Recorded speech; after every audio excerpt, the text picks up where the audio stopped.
아브라함 때문에 누가 복을 받았습니까? 그 조카 롯이 복을 받았잖아요. 그래서 옆에 있는 분이 복된 분이니까 그분 옆에 있으면 나도 복되겠죠. 감사합니다. 오늘 구역장 권찰 인도자 또 우리 함께 세미나로 함께 예배를 드리는데요. 오늘 제목이 뭐냐면 말씀 묵상과 축복이라는 제목입니다. 특별히 우리 구역 인도자들은 우리가 짧은 시간이고 우리가 한 달에 한 번 구역 예배 이렇게 드리는데 그래도 우리가 말씀을 이렇게 전하잖아요. 다 종이에 적혀 있고 읽고 하지만 그래도 우리가 가정에서 예배 드릴 수 있고 또 개인적으로 말씀 묵상 또 할 수도 있는데 오늘 이 시간 시편 1편을 가지고 함께 말씀을 묵상하고 또 그 말씀을 나누려고 합니다. 그래서 우리 구역 인도자님들 특히 우리 구역장님들은 이 말씀을 오늘 이 시간을 정말 잘 이렇게 좀 활용하셔서 평소에 내가 말씀을 읽고 묵상하고 전하는데 적용을 하는 그런 시간을 가지면 좋겠어요. 여러분 나눠드린 그 자료는 예전에도 한번 드렸던 자료인데요. 큐티라고 들어보셨잖아요, 그렇죠?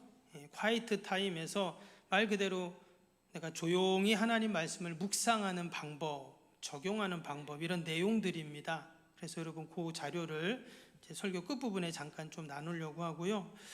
그 방법을 가지고 이제 내가 이 시편 1편을 읽고 묵상하는, 적용하는 이제 그런 시간입니다. 과연 목사님은 이 시편 1편을 가지고 어떻게 묵상을 하고 또 어떻게 적용을 하고 하셨는가? 사실 이 시간을 통해서 이제 우리가 보는 거예요. 여러분 창세기 1장 28절에 보면 우리가 잘 아는 말씀 나오죠. 하나님이 이제 이 세상을 창조하시고 인간을 딱 창조하셨습니다. 그리고는 이제 인간에게 뭘 주셨죠? 하나님이 그들에게 복을 주시며 이랬잖아요. 하나님이 동물들도 다 만드셨는데 희한하게 동물들한테 복을 안 줬어요. 그냥 살아가게만 하셨어요. 근데 인간에게만 복을 주셨다는 거예요. 이 중요한 말씀이잖아요. 그래서 인간은 필연적으로 어떤 존재냐? 복을 추구하는 존재인 거예요. 행복하기를 원해요. 여러분 불행하기 원하는 사람 아무도 없죠, 우리 중에. 당연히 없죠. 다 복 받기를 원하고 복되기를 원하는 게 우리의 인생입니다. 그래서 세상의 철인들, 철학자들도 그것을 알고 있죠. 그래서 아리스토텔레스, 우리가 아는 아리스토텔레스 유명한 사람이 있잖아요. 이 사람은 뭐라고 말했냐면 인생에 있어서 최고의 복은 행복이다 그랬어요. 인생에서 최고의 목적은 행복이다. 좀 맞는 말이죠. 몽테뉴냐는 또 프랑스의 유명한 철학자가 있는데 이 사람도 뭐라고 했냐면 인간은 행복을 추구하는 본능이 있다. 그렇죠. 간단한 말이지만 맞는 말이고 그 안에 많은 게 담겨 있습니다. 그래서 여러분 동서고금을 막론하고 모든 이 땅의 사람들은 다 행복을 목적으로 삼아요. 공부 왜 합니까? 행복하기 위해서. 직장을 왜 가는가? 행복하기 위해서. 내 건강해야 하는 이유, 자녀 키우는 이유, 내가 신앙생활, 믿음생활 하는 이유, 다 행복하기 위해서라는 것이죠.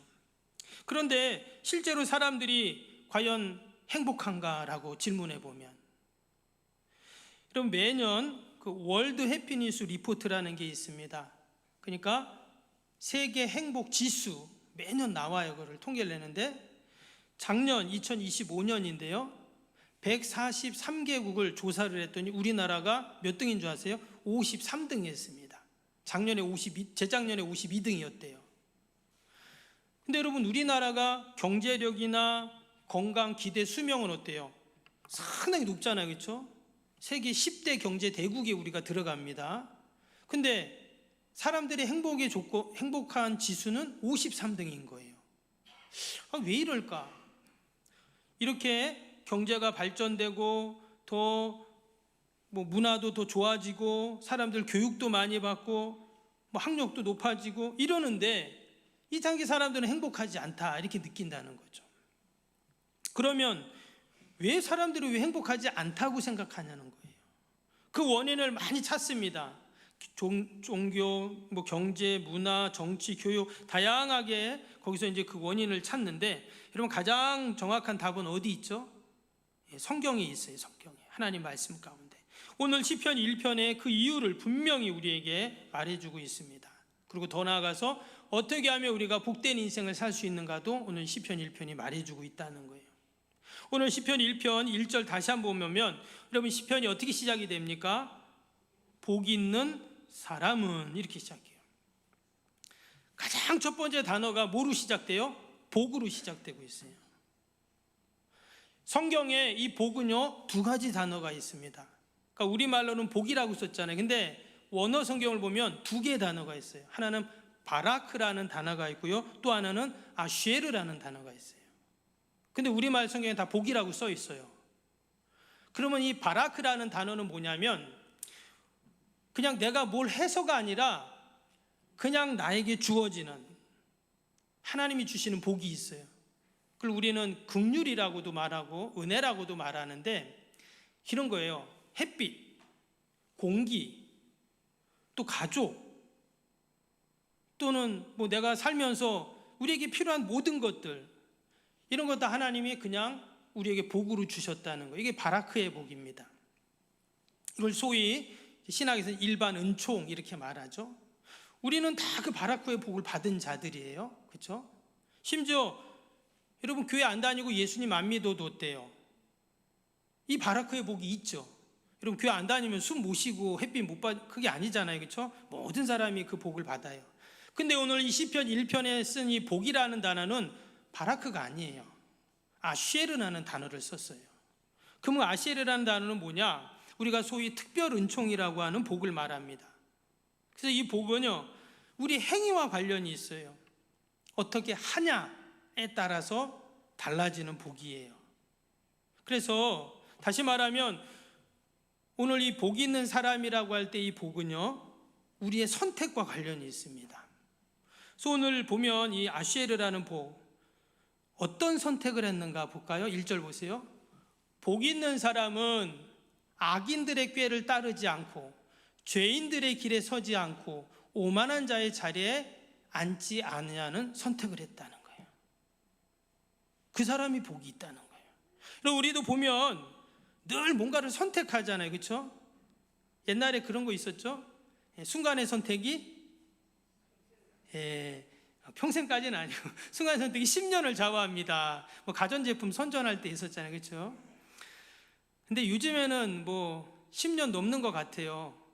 우리 어르신 시절 집에 가보면 막 20년, 30년 된 가전제품 막 있더라고요. 하도 요즘에 잘 만들어가지고. 그렇죠? 근데 옛날에는 가전제품 한번 선택하면 10년 쓰잖아요. 그렇죠? 근데 우리는 가전제품만 선택하는 게 아니라 우린 살아가면서 다 뭔가를 선택을 해요. 그 선택이 어떠냐에 따라서 우리의 인생이 행복할 수도 있고 불행할 수도 있다. 오늘 이 시편 1편에 나오는 이 사람은 뭐를 선택했나요? 악인의 꾀를 따르지 않는 선택을 했다 그랬어요. 죄인의 길에 서지 않는 선택을 했어요. 오만한 자의 자리에 앉지 않는 선택을 했어요. 그래서 이 사람은 어떤 사람이냐? 복 있는 사람이다.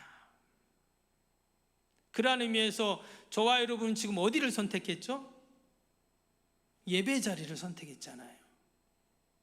또 우리는 기도의 자리를 선택하고 말씀의 자리, 사명의 자리를 우리는 선택하고 하나님이 기뻐하시는 자리를 선택해서 있기에 저와 여러분은 다 복된 자들인 줄로 믿습니다. 아멘. 그래서 아까 처음에 인사 그렇게 한 거예요. 그냥 뭐 이쁘고 잘나고 뭐 그게 그래서 우리가 복된 자가 아니라 여러분들이 좋은 선택을 하셨기 때문에 우리는 아쉐르의 복을 받는 여러분 자들인 줄로 믿습니다. 두 번째로 이 행복한 사람, 이 복된 사람은 길을 잘 선택했어요. 무슨 말이냐면 1절 다시 한번 보세요. 죄인들의 길에 서지 않는다 이런 표현이 나왔어요. 죄인들의 길에 있지 않다. 밑에 6절도 볼까요? 6절 보면 무릇 의인들의 길은 여호와께서 인정하시나 악인들의 길은 망하리로다. 여기 보면 자꾸 길이 나와요. 길이죠. 그래서 마치 이 길은 우리의 인생을 표현하는 건데 우리는 다 어떤 길 위에 있어요. 그렇죠? 그 길 위에서 어딘가를 우리는 가고 있습니다. 가고 있는데 여러분 이 길도 잘 우리가 결정하고 선택을 해죠. 처음에는 똑같아 보이는데 여러분 길이라는 것은 어때요? 처음에는 똑같이 가는 것 같은데 시간이 지나면요 점점 달라집니다. 처음에는 같이 가요 이렇게. 근데 나중에 보면 완전히 달라져 있습니다. 그 간격이 거의 180도예요. 그래서 우리가 길을 잘 선택해야 복된 삶을 살 수가 있다. 중요한 거는 그럼 어떤 길이 복된 길인지를 알아야 되잖아요. 그래서 뭐가 필요할까요? 지혜가 필요한 거예요. 지혜로운 사람은 길을 잘 선택하는 거고 아닌 사람은 엄한 길로 가는 거예요. 그러면 여러분 지혜의 근본이 누구죠? 하나님이잖아요. 그리고 이 말씀이 뭡니까? 지혜잖아요. 때문에 우리가 하나님 말씀 붙잡고 하나님의 말씀을 선택하고 우리가 지혜의 근본이 하나님이신 것을 알 때 우리는 바른 길로 갈 수 있고 복된 삶을 살 수 있다는 거예요. 오늘 2절에 그 말씀이 나옵니다. 2절 볼까요? 2절 보시면 오직 여호와를 즐거워하여 그 율법을 주야로 묵상하는도다. 이 말은요 아까 1절에 복 있는 사람은 하고 연결되는 거예요. 9절이 원래 1절 2절 나눠져 있지만 원본은 9절 없다 했죠. 여러분 성경은 원래 9절이 없어요. 장절이 없습니다. 후대 사람들이 나누는 거예요, 학자들이. 그러니까 원래 이거는 복 있는 사람은 하고 계속 지금 이어지는 겁니다. 그래서 복 있는 사람은 뭐하고 길에 서지 않고 오만한 자리에 앉지 않고 또 복 있는 사람은 오직 여호와의 율법을 즐거워하여 그 율법을 주야로 묵상하는 자라는 거예요. 그래서 이 시편 기자는 알고 있었던 거예요. 지혜의 근본이 하나님이신 것을 알고 있었고 이 하나님의 말씀을 내가 알 때 정말 바른 길을 선택할 수 있다 하는 것을 알고 있었던, 그래서 복된 사람인 거죠. 그리고 우리가 아이들을 키울 때 말씀으로 키워야 하는 이유가 뭘까요? 우리 아이들이 이 말씀을 묵상할 때 그리고 이 말씀을 지혜로 여길 때 그것이 힘이 돼서 결국 그 아이가 성공하게 하는 것이죠. 우리가 유대인 교육을 인정하고 유대인 교육을 안아주는 이유가 거기 있어요. 유대인 부모들은 아이들을 어렸을 때부터 막 성경을 암송시킨다잖아요. 계속 이 말씀을 중얼중얼 이거를 하가라고 합니다. 하가. 이 하가라는 뜻이 뭐냐면 막 작은 소리로 중얼중얼 거리다, 이걸 하가라고 해요. 이 하가라는 단어에서 좀 확장된 게 하브루타라고 들어보셨죠? 옆에 있는 짝하고 질문하고 또 걔가 답하고 서로 이렇게 계속 이렇게 논쟁하고, 이걸 하브루타라고 하거든요. 근데 이게 어디서 나왔냐? 바로 이 하가라는 단어에서 시작이 된 거예요. 계속 중얼중얼 하면서 하나님 말씀을 계속 묵상하고 또 중얼거리고 암송하고 하는 거예요. 왜 그렇게 했냐? 봤더니 이 하나님의 말씀을 그렇게 계속 묵상하고 중얼거리고 말씀을 붙잡으니까 이거 복된 애가 된다는 것을 안 거죠. 그럴 때 어떤 일이 생기냐? 3절 봅니다. 3절 보니까 지금 아까 복 있는 사람은 하고 지금 다 연결되는 거예요. 1절에 복 있는 사람은 뭐라고요? 시냇가에 심은 나무가 철을 따라 열매 맺으며 그 잎사귀가 마르지 아니함 같으니 그가 하는 모든 일이 다 형통하리로다. 이제 왜 그 사람이 복 있는지 이제 알게 됐죠? 잘 선택하고 바른 길로 가고 그러려면 하나님 말씀을 붙잡고 말씀이 지혜인 것을 알고, 그 사람이 어떻게 되냐? 보니까 시냇가에 나무를 심어놨는데 늘 열매가 맺혀요. 잎사귀가 막 마르지가 않아. 다 이렇게 형통하고 잘 돼. 왜 그런가 봤더니 그 사람이 복 있는 사람이었어요. 근데 그는 늘 말씀을 붙잡고 말씀 안에 있는 자였다는 거예요. 그리고 올 한해 2026년도도 저와 여러분이 늘 말씀 안에 거하는 이런 은혜가 있기를 축복합니다. 아멘. 그런 의미에서 좀 올해는 꼭 한번 우리가 성경을 한번 통독하면 좋겠어요. 늘 말씀을 읽지만 우리 모든 성도님들이, 특별히 우리가 새 성전 건축도 우리가 기도하고 또 올해 건축하기를 원하는데, 성전이 지어지면서 우리의 말씀 성전도 쫙 지어져 가지고 말씀으로 든든히 서가고 또 성전도 세워져 가는, 여러분 이러한 은혜가 올 한해 꼭 있기를 축복합니다. 아멘. 성경을 보면은요, 이 말씀 묵상과 또 말씀을 질구하고 말씀 가운데 거하고, 그것이 진정 복된 삶이라는 것을 계속 말합니다. 성경 처음부터 마지막까지 계속 그 얘기를 해요. 우리가 그냥 읽고 성경 아주 두꺼우니까 한 번에 다 못 읽지만 그 말씀들을 찾아보면 너무 많아요. 제가 몇 가지만 말씀드립니다.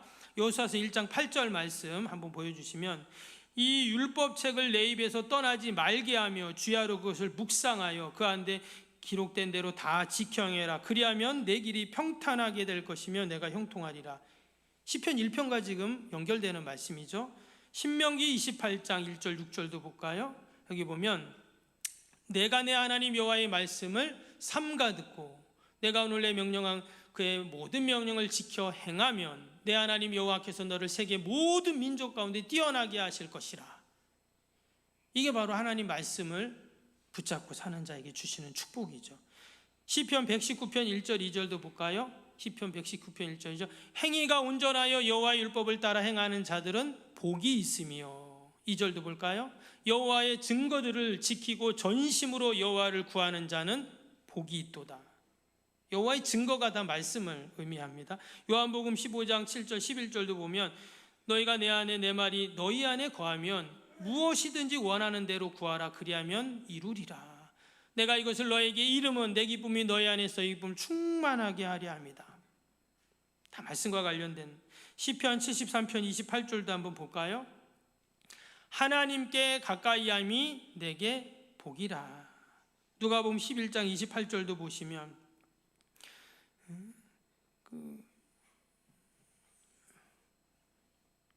말씀을 잘못했는데 제가 읽어드릴게요. 예수께서 이르시되 오히려 하나님의 말씀을 듣고 지키는 자가 복이 있다. 관련된 말씀이죠. 계시록 1장 3절 말씀, 우리가 잘 아는 말씀이죠. 이 예언의 말씀을 읽는 자, 듣는 자, 그 가운데 기록된 것을 지키는 자는 복이 있다 그랬어요. 22장 7절 말씀이죠. 계시록 뭐라고 했습니까? 보라, 내가 속히 우린 이 두 마리의 예언의 말씀을 지키는 자는 복이 있으리라. 여러분, 창세기부터 요한계시록 마지막까지 계속 이 말씀 묵상과 말씀을 가까이 하고 하는 것이 복된 삶이다. 일관된 메시지를 계속 전하고 있습니다. 말씀드린 것처럼 올 한해 여러분, 우리가 꼭 말씀 묵상과 이 말씀의 은혜를 경험하는 귀한 해가 되기를 축복합니다. 오늘 이 시편 1편을 갖고 우리가 잠깐 지금 말씀 묵상을 한 거예요. 그래서 여러분이 이 말씀을 읽고 이 말씀에서 하나님이 나에게 주시는 그 은혜들을 우리가 생각하고, 또 그것을 내가 우리의 가족과 또 구역 식구들과 이웃들과 나누는 겁니다. 그것은 목사님만 하고 어떤 사람만, 그게 아니라 누구나 우리는 그 말씀을 묵상할 수 있고 나눌 수 있죠. 그럼 아까 나눠드린 거 한번 잠깐만 보실까요? 나눠드린 자료 한번 보세요. 나눠드린 자료를 한번 잠깐 보시면, 큐티란 무엇인가 그러면서 큐티의 실제라고 되어 있죠. 그래서 큐티는 조용한 고요한 시간, 경건의 시간이라는 뜻입니다. 그래서 하나님 말씀을 내가 묵상하는 시간, 더 나아가서 그 말씀을 나에게 적용해서 돌아보는 시간, 건강의 육체를 위해 몸을 단련하듯 영혼에도 근육이 있습니다. 그 영의 근육을 강건하기 위해서는 늘 우리가 말씀 속에서 우리를 훈련해야 한다, 이제 이런 말입니다. 밑에 보면 큐티 방법 9단계라고 되어 있어요. 꼭 이렇게 하시지 않아도 상관은 없습니다. 근데 여기 보면 이런 식으로 하면 유익하다는 거예요. 처음에 뭐예요? 마음을 가다듬기. 여러분 막 분주하고 바쁘고 막 그냥 정신없고 이런데 나 큐티 해야지, 말씀 묵상해야지, 이러지 마시라는 거예요. 먼저 마음을 조금 가다듬고, 그러려면 그런 시간, 그런 장소가 필요합니다. 제일 좋은 시간은 새벽 기도에도 좋고요. 아니면 여러분 시간을 정하시고, 내가 그 시간이 10분이든 30분이든 1시간이든 상관은 없습니다. 나한테 맞게 정하면 돼요. 여러분 10분 하셔도 상관없어요. 매일 하셔도 상관없고 이틀에 한 번 해도 상관없고, 근데 일주일에 한 번 하면 그거는 하는 건지 안 하는 건지 모르겠죠. 그래서 제일 좋은 거는 매일같이 정해진 시간에 정해진 장소에서 그 같은 형식으로 하는 것이 유익합니다. 그래서 여기 처음에 보면 마음을 가다듬어라. 그리고 두 번째는 뭐예요? 기도로 준비하자. 그래서 짧게라도 간단하게 내가 기도하는 거예요. 하나님, 오늘 말씀 보려고 하는데 저에게 하나님 말씀해 주세요. 저에게 지혜를 주세요. 깨닫게 하세요. 이렇게 기도로 이렇게 시작을 할 수 있다는 거죠. 그 다음에 뭐예요? 성경을 펼쳐보기. 그래서 이제 우리가 성경을 펼치고, 근데 무조건 내가 딱 펼친 걸 묵상하자는 말이 아니라 이제 하나님 말씀을 펴서 이제 내가 묵상을 준비하자, 그 말이죠. 그래서 여기 보면 네 번째 분량정학이라고 되어 있는데, 우리가 말씀 묵상할, 예를 들어 성경 통독과 묵상은 다르죠. 혹시 우리가 성경 통독을 묵상으로 하시면 안 됩니다. 그건 달라요. 여러분, 통독은 어때요? 성경 통독은 내가 하루에 한 장, 하루에 3장, 뭐 10장 이렇게 읽는 거잖아요. 근데 성경 통독은 묵상이 안 돼요. 근데 어떤 분들은 통독과 이제 묵상을 같이 하는 경우가 있어요. 제가 예전에 그렇게 했거든요. 그때는 이것도 안 되고 저것도 안 되고 다 안 돼요. 그러니까 어떻게 하면 좋냐? 통독은 따로 하세요. 그리고 묵상하는 시간을 가지셔야 됩니다. 그러면 분량을 정해야 돼요. 한 장이 좋고요. 저희는 새벽 기도회 때 한 장씩 하잖아요. 그렇죠? 한 장씩 하는 이유는 너무 많은 분량을 해도 안 좋고, 너무 짧게 해봤더니 짧게 해도 약간 좀 지치는 게 있어요. 왜냐? 예를 들어 지금 이 시편 1편을 갖다가 지금 시편 1편이 5절밖에 없잖아요. 그런 6절밖에 없잖아요. 근데 이걸 갖고 매일 하루에 한 절씩 해요. 그럼 일주일 동안 할 거 아니에요? 그러면 이제 지치는 거예요. 그렇게 하시면 안 되고 어느 정도 분량이 있어야 됩니다. 그래서 예를 들어서 한 장 전체를 한다. 그러면 거기서 내가 모든 것을 다 무슨 성경 연구하는 식으로 묵상하면 안 돼요. 어떻게 해요? 딱 거기서 나한테 맞는 분량만 하는 거예요. 하나님이 나에게 주시는 말씀, 구절 또는 단어 또는 그 상황이 있습니다. 그 부분만 내가 묵상하면 됩니다. 그래서 분량을 정하시는 게 중요하다. 그리고 내가 말씀을 묵상할 때는요, 내용을 파악해야 됩니다. 혹시 잘못하면 이 본문하고는 전혀 상관없이 그냥 내 마음대로 이해하고 적용하는 경우가 있어요. 그러면 될까요? 안 될까요? 그러면 안 하면 못합니다. 제가 예전에 한번 그런 비유 들었죠. 여러분, 여호수아 있죠? 요즘에 수요예배 때 여호수아서 말씀 보는데, 여호수아의 아버지가 누구죠? 눈의 아들 여호수아 이렇게 나오죠, 그렇죠? 그러면 여호수아의 아버지는 어떤 분일까요? 눈의 아들 여호수잖아요. 그러니까 여러분, 눈은 어떻습니까? 눈은 하얗습니다.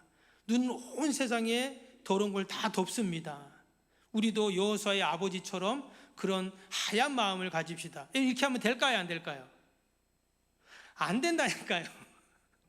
그렇게 적용하고 이해하면 안 된다는 거예요. 그래서 이건 하나의 단적인 예지만 어떻게 한다고요? 성경의 내용을 우리가 파악하는 게 중요하다.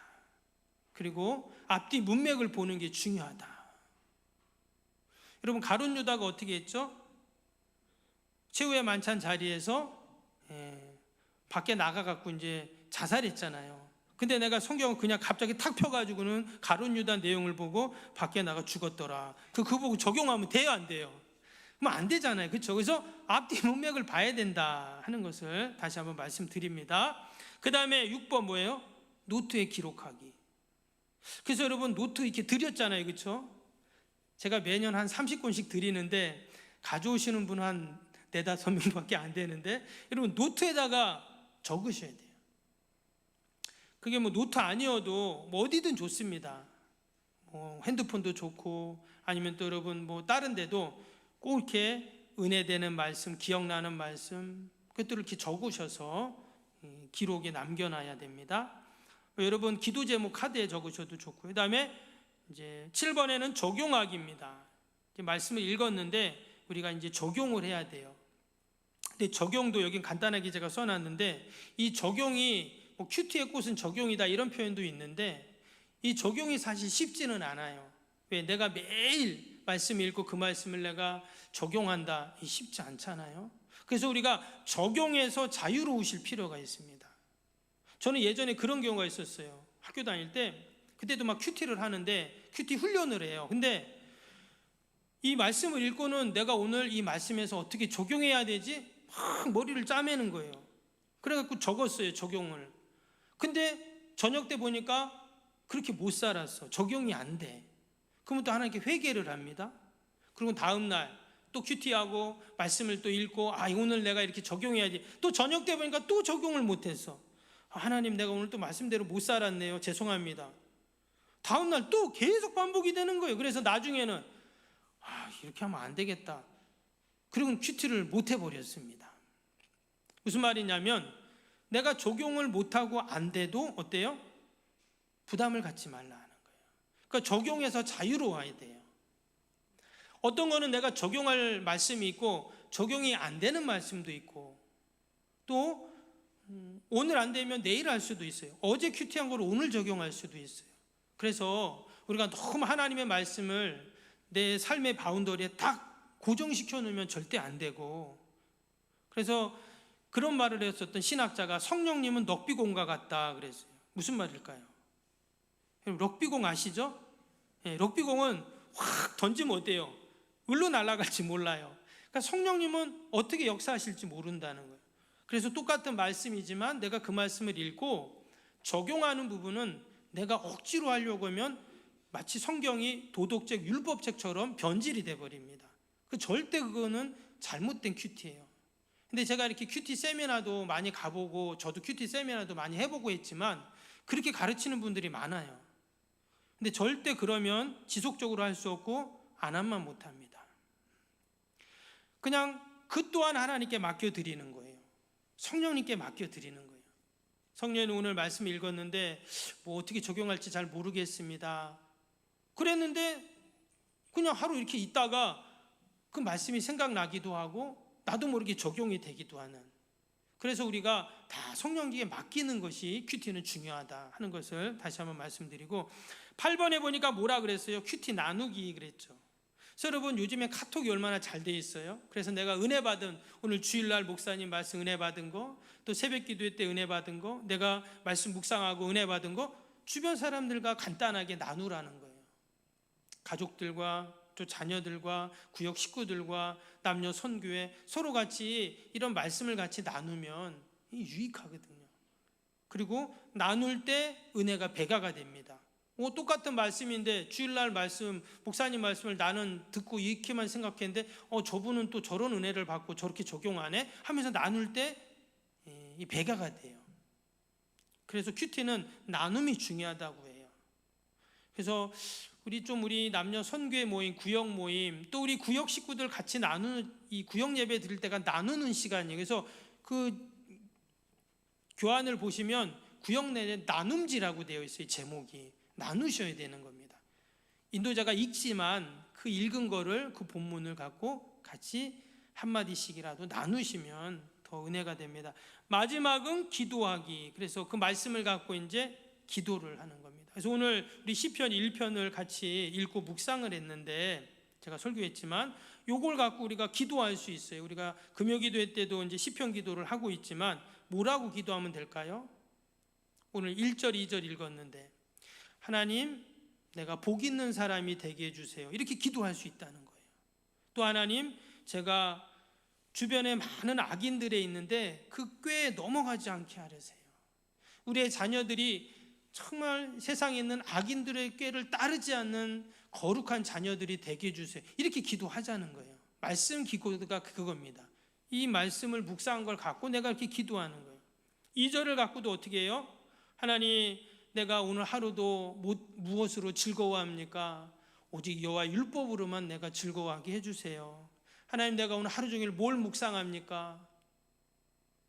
하나님 말씀을 묵상하고 십자가를 묵상하고 또 하나님의 사랑 은혜를 묵상하게 해주세요. 이게 이 말씀을 갖고 우리가 기도를 하시면 그게 말씀 기도이고 시편 기도예요.